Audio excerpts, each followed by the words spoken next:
Hey guys, so today I'm going to do a tutorial on Pandas, which is one of the most popular Python package out there. And this is for complete beginners who never had experience with Pandas.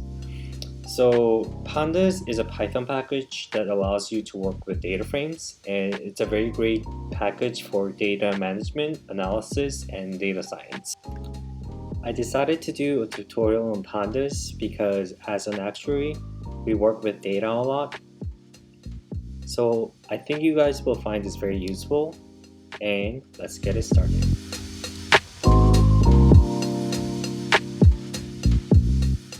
So to get it started, first you need to have Python installed in your computer, and I'm gonna do my tutorial on Jupyter Notebook as well.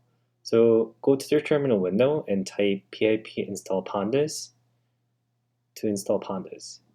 And since I'm gonna be doing my work in Jupyter Notebook, go to pip install notebook in your terminal window. And then I'm going to launch Jupyter Notebook.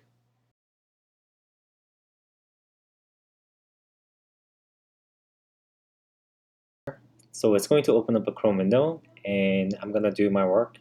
Go to the desktop, and I have a folder called projects, and I'm gonna save a new Python file in here.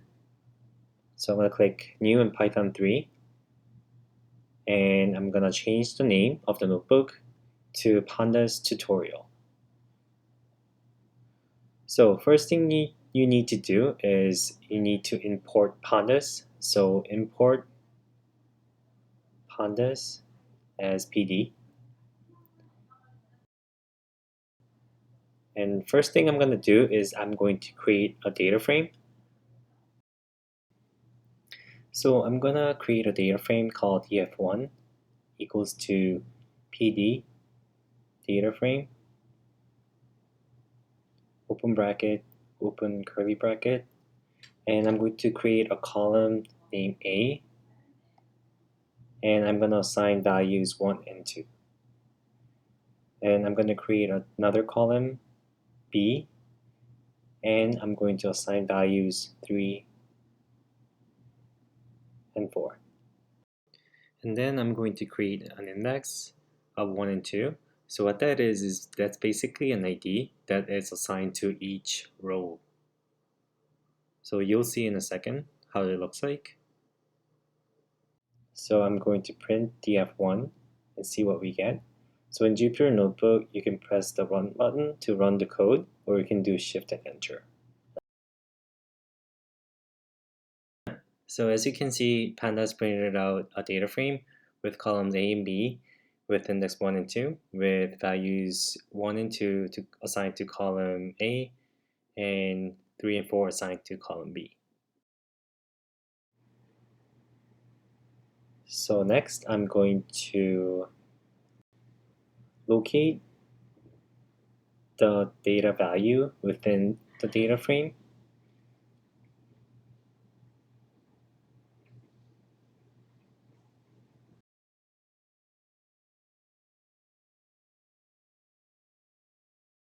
And then I'm going to create a variable called element1, and I'm going to set that equal to df1 dot iloc with 0, 0. So what I'm doing is I'm basically looking up the first column and first row for element 1.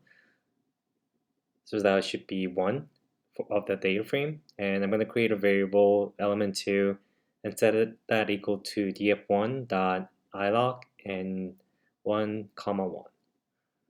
So the element 1 should look up a value 1 within the data frame, and element 2 should look up value 4. So I'm going to print that next and see what we get.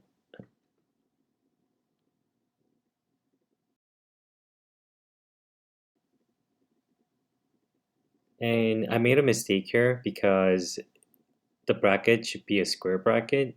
So I'm gonna fix that really quickly.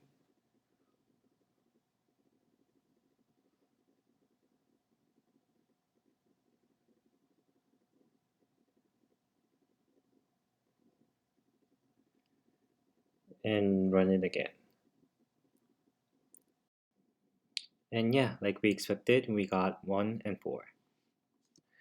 Next, I'm going to create a variable called element3 and going to set that equal to df1.log.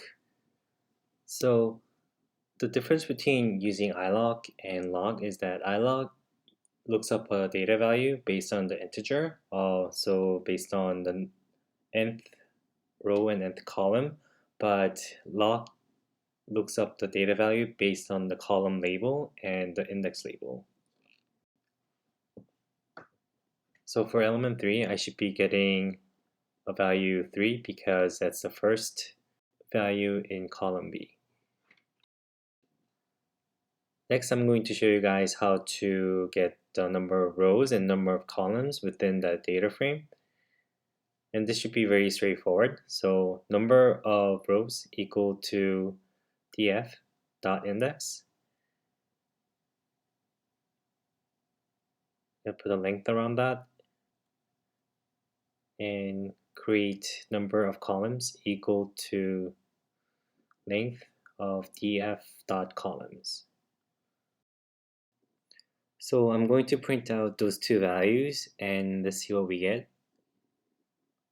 Print number of rows, print number of columns. And yeah, like we expected, we got an integer value of 2 and 2. And next, I'm going to show you guys how to change the column name. I'm going to call the data frame and rename, open bracket, set columns equal to curly brackets, and I'm going to change the column A to AA and column B to BB. And outside the curly brackets, I'm going to put in place equal to true. So what that does is it's going to replace the data frame and it's going to save that. Literally, if you don't have that in set, if I print df1, it wouldn't save the changes. So if I print this data frame, as you can see, the column label changed from A to AA and B to BB. And next I'm going to show you guys how to change the index name. So df1.rename and index equal to curly brackets 1 to 100, and I'm going to change 2 to 200, and same thing in place equal to true. And let's run it and see what we get. And like we expected, data frame index changed from 100, it changed to 100 and 200. And next I'm going to change the column order. To change the order of the data frame, equal to df1 open bracket, and I'm gonna change it to so that B comes first and then A. So that's it. So all you need to do is just change the order like that, and then it will save it to df1. And next I'm going to show you guys how to combine two different data frames using concat. So at the top, I'm going to create another data frame, df2 equal to pd.DataFrame, open bracket, curly bracket, and I'm going to create a column value C and assign values 100 and 200.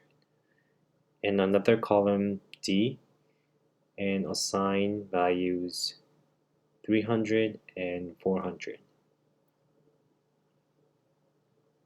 And also create an index of 1 and 2.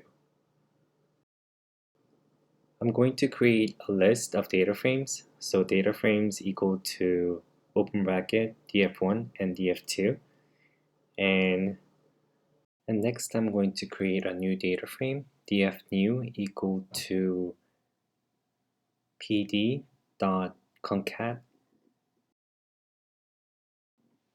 open bracket data frames, comma, axis equal to 1.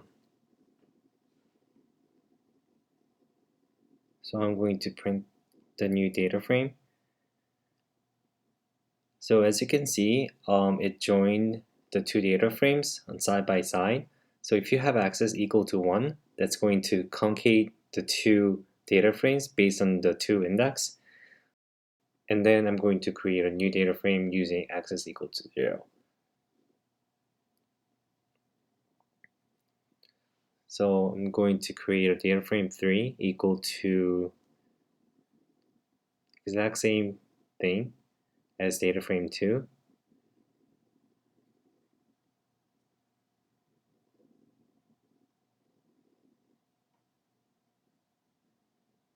And just change the column name to A and B.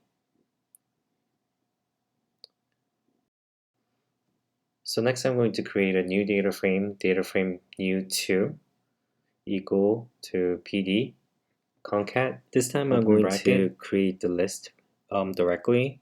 So open square bracket df1 comma df3 close bracket comma axis equal to 0. So by putting axis equal to 0, it's going to combine the two data frames vertically based on the column values. So as you can see, it merged two data based on column B and column A. There are a lot more functionality in Pandas that I didn't cover today, but at least I hope you guys found this video help you get started with Pandas. On the next video, I'll be doing a project on how to replace Excel VLOOKUP using Pandas. Thank you guys for watching, and I'll be back with more helpful contents in the future.